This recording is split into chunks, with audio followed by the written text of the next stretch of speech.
ഞാനൊരു സത്യം പറയട്ടെ, ഞെട്ടില്ല, പക്ഷെ ഞെട്ടും. തിരുവനന്തപുരം മെഡിക്കൽ കോളേജിൽ സ്കാനിംഗ് റിപ്പോർട്ടിൽ പിഴവ്. സ്കാനിംഗിൽ 24-കാരന് ഗർഭപാത്രം കണ്ടെത്തി.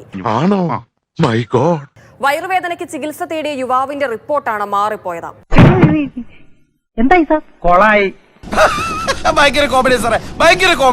ഐരാണിമുട്ടം ഹോമിയോ മെഡിക്കൽ കോളേജിൽ സ്കാനിംഗ് റിപ്പോർട്ടുമായി എത്തിയപ്പോഴാണ് റിപ്പോർട്ട് മാറിയതറിഞ്ഞത്.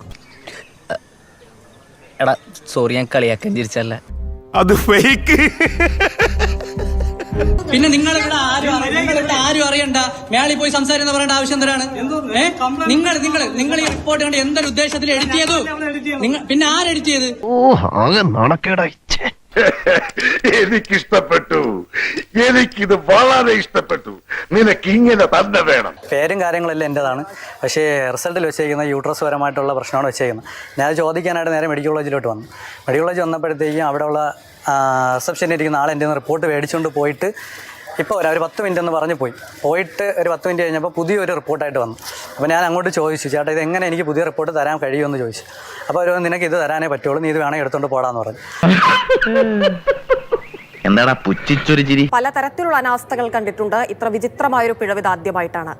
എന്തായാലും അവർക്കത് തിരിച്ചറിയാൻ കഴിഞ്ഞു എന്നുള്ളത് ഭാഗ്യം. പക്ഷേ മറ്റേതോ സ്ത്രീക്ക് കിട്ടേണ്ടിയിരുന്ന റിപ്പോർട്ടാണ്. അവരിപ്പോൾ ഒരുപക്ഷെ ഇതിന് ചികിത്സ തേടിയിട്ടുണ്ടാകും, മറ്റെന്തെങ്കിലും അസുഖത്തിനുള്ള മരുന്ന് കഴിച്ചുകൊണ്ടും ഇരിക്കുന്നുണ്ടാകും.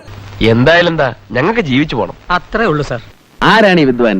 അവനെ കിട്ടിയ ചെവിക്കല്ല് നോക്കി ഒന്ന് കൊടുക്കാമായിരുന്നു. നമ്മൾ ഇതൊക്കെ പറയുമ്പോൾ പോലും ഒരു ഗർഭപാത്രം യുവാവിനുണ്ട് എന്നുള്ള വാർത്തയൊക്കെ കേൾക്കുമ്പോൾ അതൊരു എന്താ പറയുന്നത്, കൗതുകമുള്ള ഒരു റിപ്പോർട്ട് എന്നതിനൊക്കെ അപ്പുറത്തേക്ക് അങ്ങേയറ്റം ഗൗരവമായ ഒരു പ്രശ്നം എന്ന് പറയുന്നത് ഈ കിട്ടിയ റിപ്പോർട്ടിൽ പറയുന്നത് ഗർഭപാത്രത്തിൽ പ്രശ്നങ്ങൾ ഉണ്ട് എന്നുള്ളതാണ്. അതായത് മറ്റേതോ 24 വയസ്സുള്ള മറ്റേതോ ഒരു പെൺകുട്ടിക്ക് കൊടുക്കേണ്ട റിപ്പോർട്ടാണ്.